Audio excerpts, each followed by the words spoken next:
To my new video of your accountancy stories. और जैसे कि हमने लास्ट वीडियो में डिस्कस किया था इंटरेस्ट ऑन ड्राइंग के बारे में, तो आज हम डिस्कस करने वाले हैं इंटरेस्ट ऑन कैपिटल के बारे में, ठीक है। और मैं उन लोग से कहना चाहूँगा जिन लोगों ने मेरा पुराना वीडियो नहीं देखा है, मैंने लिंक डिस्क्रिप्शन में दिया हुआ है, तो आप प्लीज़ देखें उसको पहले, जिससे कि आप मेरे पढ़ाए हुए को फॉलो कर पाएँ, ठीक है। और अगर आपको अच्छा लगे, अगर मेरा पढ़ाया हुआ आपको समझ में आए, तो फिर प्लीज़ सब्सक्राइब कीजिए, लाइक कीजिए एंड कमेंट कीजिए। चलिए स्टार्ट करते हैं। तो हम डिस्कस करेंगे इंटरेस्ट ऑन कैपिटल के बारे में। तो जैसे कि हम सबको पता है कि इंटरेस्ट ऑन कैपिटल अगर पार्टनरशिप एग्रीमेंट में नहीं लिखा गया है तो किसी भी पार्टनर को नहीं दिया जाता, ठीक है। लेकिन यहाँ पे कुछ सिचुएशंस होती है जो मैं आपको दिखाने वाला हूँ, वो क्या है, चलिए आइए देखते हैं। तो फिर देखिए यहाँ पे क्या लिखा है। पहला केस है, when the partnership deed is silent about interest on capital, no interest will be allowed on capital।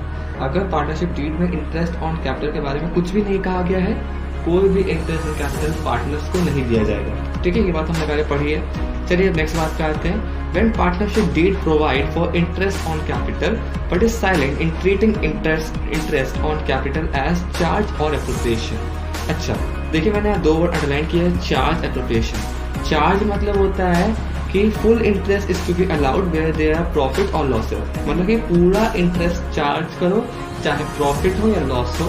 और एप्रोप्रिएशन मतलब होता है कि interest is to be allowed only out of profits, interest तभी दो अगर प्रॉफिट्स हो।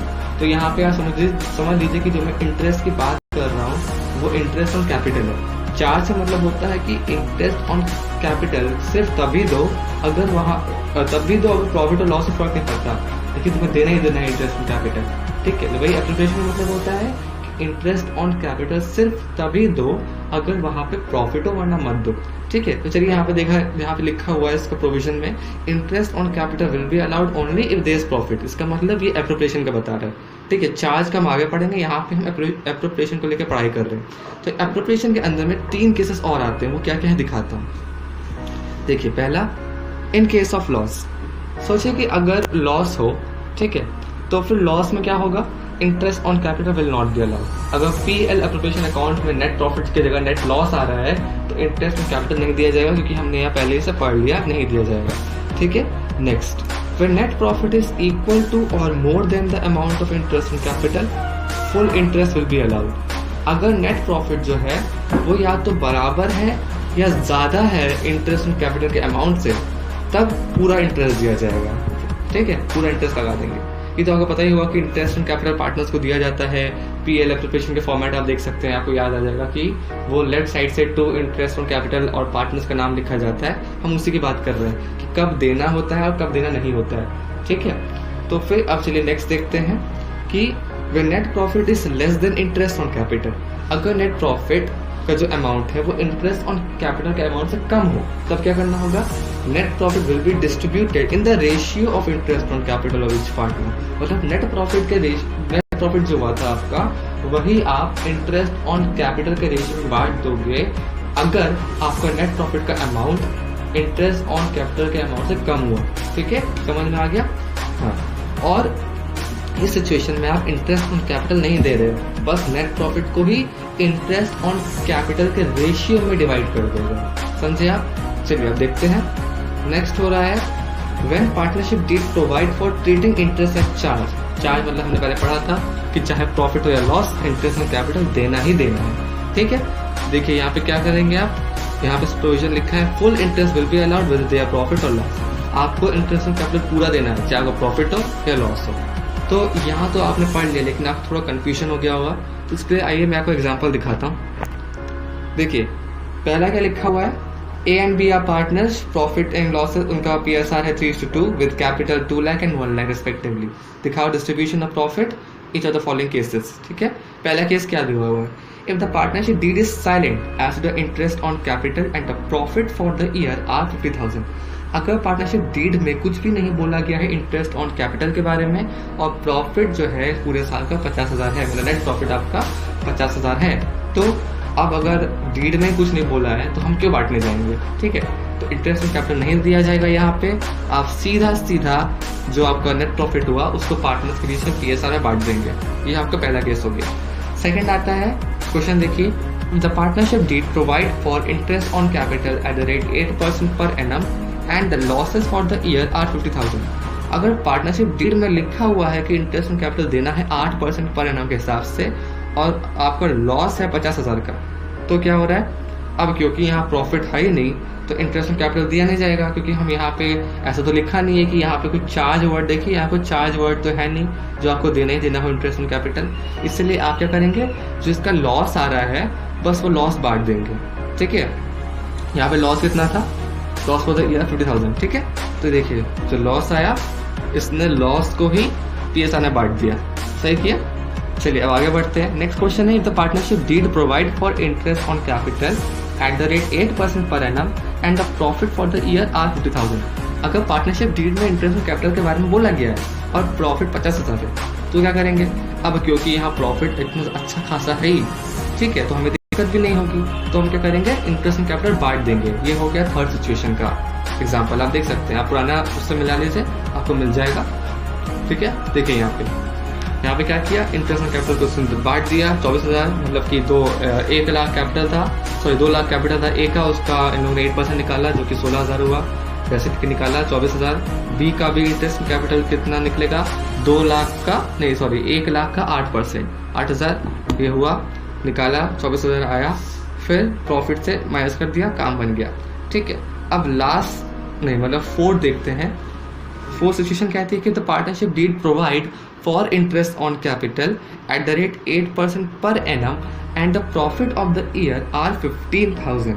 ठीक है, तो देखिए आप, जैसे कि हमने यहाँ पे कैलकुलेट पहले किया कि इंटरेस्ट ऑन कैपिटल का अमाउंट जब दोनों मिल रहा है, क्योंकि 2 लाख का 8% हो रहा है 16,000 और 1 लाख का 8% हो रहा है 8,000, तो वो हो रहा है 24,000। लेकिन यहाँ पे नेट प्रॉफिट का अमाउंट कम है जो 15,000 है, तब मैंने कहा था क्या करना होगा, तब आप इंटरेस्ट ऑन कैपिटल के नाम, इंटरेस्ट ऑन कैपिटल जो आपका के नाम से आप जो है प्रॉफिट को ही उसके रेशियो में बांट देंगे, मतलब कि PSR में बांट देंगे, क्योंकि इंटरेस्ट ऑन कैपिटल भी PSR में बढ़ता है तो उसके PSR में बांट देंगे। कैसे, चलिए देखते हैं क्या किया इसने। देखिए क्या किया इसने, to interest on capital A का 15,000 को PSR में बांट दिया, क्योंकि यहाँ PSR इसलिए बांटा क्योंकि यहाँ पे इंटरेस्ट ऑन कैपिटल का रेशियो ऐसा हुआ कि इंटरेस्ट ऑन कैपिटल का रेशियो भी वही था जो PSR था, लेकिन कुछ क्वेश्चन में जहाँ इंटरेस्ट ऑन कैपिटल का रेशियो अलग से दिया जाता है वहाँ पे आप प्रॉफिट को इंटरेस्ट ऑन कैपिटल ऐसा लिख कर इंटरेस्ट ऑन कैपिटल के रेशियो में ही बांट दोगे। ठीक है, ये होता है। तो चलिए अब आखिरी क्वेश्चन क्या था, इनके आखिरी क्वेश्चन हम देखते हैं। आखिरी क्वेश्चन था कि the partnership deed provide for interest on capital at the rate 8% per annum even if it involves the firm in loss and the profit for the year are 15,000। ठीक है, ये बोल रहा है कि अगर पार्टनरशिप डीड में इंटरेस्ट ऑन कैपिटल 8% हो और इसको देना ही देना हो इंटरेस्ट ऑन कैपिटल, अगर चाहे लॉस हो या ना हो, मतलब कि यहाँ चार्ज की तरफ इंडिकेट किया गया है। ठीक है, भले यहाँ पे चार्ज वर्ड का इस्तेमाल यहाँ पे नहीं हुआ है, लेकिन यहाँ पे लिख दिया है कि even if it involves the firm in loss and the profit for the year of 15,000। ठीक है, आपको देना ही देना है चाहे प्रॉफिट हो या लॉस हो। ऐसी सिचुएशन में क्या करेंगे, आइए देखते हैं। तो देखिए हमारा इंटरेस्ट ऑन कैपिटल हमने बताया था 24,000 का अमाउंट आया था। कैसे आया था, अब बताया था 2 लाख का 8% आपका 16,000 हुआ, 1 लाख का 8% 8,000, कुल मिला के 24,000 रुपये हुआ। ठीक है, लेकिन हमारा प्रॉफिट कितना था 15,000 का, तो कितना कम पड़ गया अमाउंट, 9,000 कम पड़ रहा है। तो वो जो 9,000 कम पड़ रहा है, आप यहाँ पे क्या करोगे, आपने इंटरेस्ट कैपिटल दिया, ठीक है, आपने 24,000 दिया, लेकिन फर्म को लॉस कितने का हो रहा है, 9,000 का, क्योंकि वो 9,000 एक्स्ट्रा पड़ रहा है, तो वो 9,000 भी आप पार्टनर से ही ले लोगे। तो 9,000 लिख के यहाँ पे लॉस ट्रांसफर कर दिया, उनका PSR डिवाइड कर दिया, 9,000 इंटू 3/5 2/5 कर दिया और आपका आंसर आ गया। ठीक है, इसमें आपको कोई भी डाउट नहीं होना चाहिए क्योंकि मैंने समझा दिया है, लेकिन इन केस कोई डाउट हो तो आप कमेंट सेक्शन में लिख सकते हैं, और इसके क्वेश्चन आते ही आते तो आप प्रैक्टिस कर लीजिएगा। ठीक है, अच्छे से प्रैक्टिस कर लीजिएगा। तो चलिए बढ़ते हैं नेक्स्ट और आखिरी पार्ट की तरफ, जिसका नाम है एडजस्टमेंट इन क्लोज अकाउंट। ठीक है, तो कभी कभी ऐसा होता है कि जब हम मतलब अकाउंट्स बनाए जाते हैं तो कुछ एडजस्टमेंट्स होते हैं, कुछ चीज़ें होती हैं, जैसे कि इंटरेस्ट ऑन कैपिटल हो गया, इंटरेस्ट ऑन ड्राइंग हो गया, गलती से अकाउंट से छूट जाती है या भूल जाता है। ठीक है, तो उन मिस्टेक्स को करेक्ट करने के लिए ये एडजस्टमेंट एंट्री पास की जाती है, इसलिए से कहा जाता है एडजस्टमेंट इन क्लोज अकाउंट, क्योंकि सारे अकाउंट बनने के बाद होती है। ठीक है, जब सारे अकाउंट बन गए तब सिखा अरे ये गलती हो गई, उसे ठीक करने के लिए पास की जाती है। देखिए यहाँ पे एंट्री कब पास की जाती है, मैंने लिखा हुआ है व्हेन इंटरेस्ट ऑन कैपिटल और ड्राइंग में हैव बीन ओमिटेड। अगर इंटरेस्ट ऑन कैपिटल ड्राइंग भूल गया हो अकाउंटेंट तक, नहीं तो when profit and losses have been distributed among the partner in a wrong proportion. अगर प्रॉफिट और लॉस पार्टनर्स ने गलत रेशियो में बांट दिया हो, तो उनका PSR 532 बांट दिया हो उन्होंने प्रॉफिट को 235 में, गलत हो गया, तो ठीक करने के लिए। तो इसको हम सीखते हैं एक एग्जाम्पल के थ्रू जो मैंने यहाँ दिया हुआ है। कैसे था, A, B, C and D are equal partners, ठीक है, इनका PSR 1:1:1 था, इक्वल पार्टनर्स थे।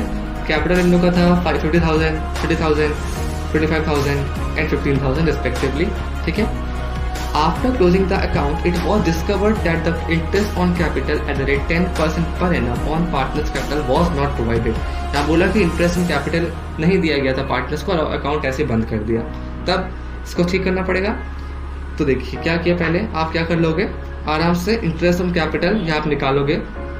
Interest on capital as capital 50,000 at the rate 10% per annum equal to 5,000, ऐसे करके आप सबका 50,000 का 10% ऐसे करके सबका 10% निकाल लोगे, ठीक है। देखिए हमने निकाला सबका 10%, मैंने निकाला यहाँ पे,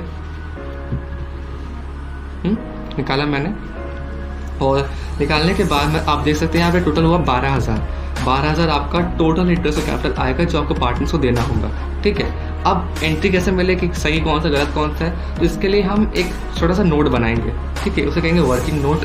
आइए देखते हैं कैसे बनाना है, ठीक है। चलिए देखिए नोट कैसे बनाना है।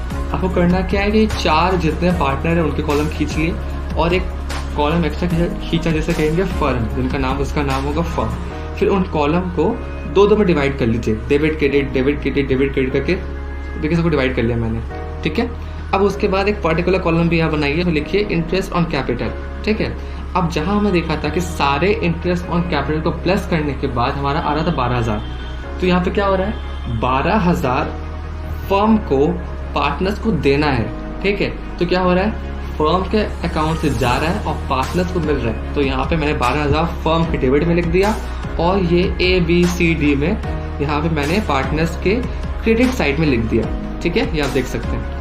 अब ये जो 12,000 हुआ, ये 12,000 पार्टनर्स को तो मिल गया, लेकिन 12,000 फर्म का लॉस है, ठीक है, क्योंकि फर्म ने जो पहले से प्रॉफिट बांट दिया था अब उसको वापस से उससे पहले बांटना पड़ा, ठीक है। तो बेसिकली फर्म ने जो बांटा अब वो अपना भी तो भुगतान करेगा, क्योंकि उसने पहले से पार्टनर्स को सब प्रॉफिट बांट दिया था, लेकिन अब उसके पास पैसा कम पड़ा क्योंकि उसने 12,000 जो बांटा वो उसने एक्सेस में बांट दिया, कि पहले उसने प्रॉफिट दे दिया था अब उसने 12,000 भी दे दिया। तो फर्म उस 12,000 को पार्टनर से ही रिकवर करवा लेगा, जिससे कि उसका हिसाब पूरा हो जाए, ठीक है। तो क्या किया, डिवीजन ऑफ 12,000 एंड PSR, क्योंकि ये सारे partners equal profit sharing ratio थे, इनका PSR 1:1:1 था। तो जब 12,000 लॉस हुआ फर्म को, वो इन लोगों ने 3 करके पार्टनर से वापस ले लिया। तो देखिए यहाँ पे क्या किया मैंने, फर्म को लिखा क्रेडिट साइड में और A को डेबिट साइड 3,000, B का डेबिट साइड 3,000, C का डेबिट साइड 3,000, D का डेबिट साइड 3,000। और आप देखिए तो एक तरीके से कैलकुलेशन सेम ही हो गया ना, ठीक है। कि सोचिए फर्म ने पहले से कुछ प्रॉफिट बांट दिया था पार्टनर्स को, ठीक है, उससे सब कुछ बांट दिया था। एंड में मालूम पड़ा कि पार्टनर्स को 12,000 नहीं मिला है, इंटरेस्ट ऑन कैपिटल के नाम से नहीं मिला है, लेकिन बेसिकली जो इंटरेस्ट ऑन कैपिटल का अमाउंट था वो उनको प्रॉफिट के साथ तो मिल ही गया होगा, ठीक है। अगर आप खुद सोचो कि PL एप्रोप्रिएशन अकाउंट में अगर आप 12,000 को माइनस नहीं करते हो, अगर आप 12,000 को 2 साइड में नहीं लिखोगे तो क्या होगा, आपका प्रॉफिट ज़्यादा आएगा, है ना। और जब प्रॉफिट ज़्यादा आएगा तो आप वो प्रॉफिट पार्टनर से बांट दोगे, तो एक तरीके से पार्टनर्स को तो मिल ही चुका है, ठीक है। तो आपको ये तो नहीं करना है ना कि उनको पहले वो भी दे दिया फिर 12,000 दे के और दे दोगे तो फर्म तो लॉस में हो जाएगा। तो ये जो पैसा गया फर्म की जेब से गया, ठीक है। तो ये जो फर्म का जो जेब से गया तो फर्म इसी पैसे को रिकवर करवाएगा, ठीक है। इसके 2 तरीके थे कि आप चाहते तो ऐसा भी कर सकते थे कि पहले आप पार्टनर्स से 12,000 का लॉस हो रहा है वो भी ले सकते थे पहले, और उसके बाद अब उनको पार्टनर्स को बांटते, जो आपने यहाँ पे किया हुआ देख सकते हैं। आप चाहते पहले ये कर देते कि 12,000 को पार्टनर से ले लेते, 3 करके ले लेते, फिर 12 को यहाँ बांट देते, ठीक है। लेकिन एक ही हिसाब है, ये ज़्यादा ईजी पड़ा क्योंकि यहाँ पे सब आपको ईजी समझ में आ रहा है कि देखिए ये 12,000 था फर्म के पास जो गया पार्टनर को दिया, फिर जब फर्म को लॉस हुआ क्योंकि 12,000 वो एक्स्ट्रा चला गया पार्टनर्स के पास तो फर्म ने वो निकलवाया, तो वो जो अगर प्रॉफिट भी 1:1 में शेयर हो रहा है तो लॉस भी 1:1 में शेयर होगा ना इक्वल, तो फिर वो 3 करके वापस ले लोगे। अब एडजस्टमेंट कहाँ से मिलेगी, देखिए यहाँ पे आप देख सकते हैं कि हमेशा आप ध्यान दीजिएगा, फर्म जो आप अकाउंट बनाओगे ये फर्म वाला हमेशा इक्वल होना चाहिए। अगर ये इक्वल ना हो तो समझ आना कि कोई प्रॉब्लम हो रही है, ठीक है, क्योंकि हमेशा इक्वल होना ही चाहिए। अब यहाँ पे जो ए है, देखिए यह ए का क्रेडिट साइड बड़ा है, डेबिट साइड छोटा है, मतलब कि 5000 ज़्यादा 3000 छोटा है, यानी कि 2000 ज़्यादा है इसके पास। तो 5 माइनस से 2000, तो यानी कि क्या हुआ 2000 क्रेडिट, ठीक है। देखिए मैंने ऐसे लिख दिया, आप चाहो तो यहाँ भी लिख सकते हो, ठीक है। आप चाहो तो यहाँ मत ऐसे मत लिखो, आप चाहो सीधा से उठा के यहाँ पे लिख दो 2000 क्रेडिट, ऐसे आप लिख दो यहाँ पे, आपको सीधे आंसर मिल जाएगा, आपको स्ट्रेट में आंसर मिल जाएगा। अब यहाँ 3 बराबर कुछ ज़रूरत नहीं है, यहाँ 2500 3500 यहाँ पे जो है डेबिट साइड का बड़ा हो गया है, तो लिख दो यहाँ 500 डेबिट, मैंने ऐसे लिखा है, 500 डेबिट इसे लिखा है, वैसे लिख सकते हो, यहीं पे लिख दो आप। ये सब मत करो कि टोटल लिख के ऐसा मत करो, सीधा यहाँ 500 डेबिट यहीं लिख दो। फिर 1500 यहाँ पे है, ठीक है, तो ये 1500 डेबिट निकला, ठीक है। यहाँ से क्लियर हो गया आपको। अब एंट्री आपको दिखी गई सामने, 2 आपके पास डेबिट आ गए हैं। आप हमेशा ध्यान रखना डेबिट क्रेडिट डिसाइड कैसे होता है, जो बड़ा होता है वो डेबिट, ठीक है। देखो जो भी बड़ा, सॉरी मतलब जो साइड बड़ा हुआ वही साइड ले लेगा। जैसे कि यहाँ पे आपका ये डेबिट साइड बड़ा था डी में, ठीक है, तो ये अमाउंट भी डेबिट में हो गया। यहाँ पे आपका डेबिट साइड बड़ा था तो ये भी आपका डेबिट में हो गया, लेकिन यहाँ पे आपका क्रेडिट साइड बड़ा था तो ये क्रेडिट में हो गया। तो आप यहाँ पे एंट्री पास कर दो, सीज कैपिटल अकाउंट डेबिट, ठीक है, 500 डेबिट, 1500 डेबिट, 2000 क्रेडिट। अब वहाँ पार्टी नाम लिख दो, सीज कैपिटल अकाउंट डेबिट, डीज को यहाँ पे लिख के खत्म कर दो। तो ये तो बहुत ईजी था सर आपका, तो आप सबको मुझे उम्मीद है अच्छे से समझ में आ गया होगा, और बहुत इजी है, और ये क्वेश्चन एग्जाम में आता है, तो प्रैक्टिस कर लेना अच्छे से, ठीक है। और चलिए मिलते हैं नेक्स्ट वीडियो में, और वो होगा इस चैप्टर का लास्ट पार्ट। तो चलिए, और अगर आपको मेरा वीडियो अच्छे से समझ में आया हो तो प्लीज़ लाइक कीजिए, कमेंट कीजिए, शेयर कीजिए, सब्सक्राइब कीजिए, और मिलते हैं नेक्स्ट वीडियो में। धन्यवाद, थैंक यू।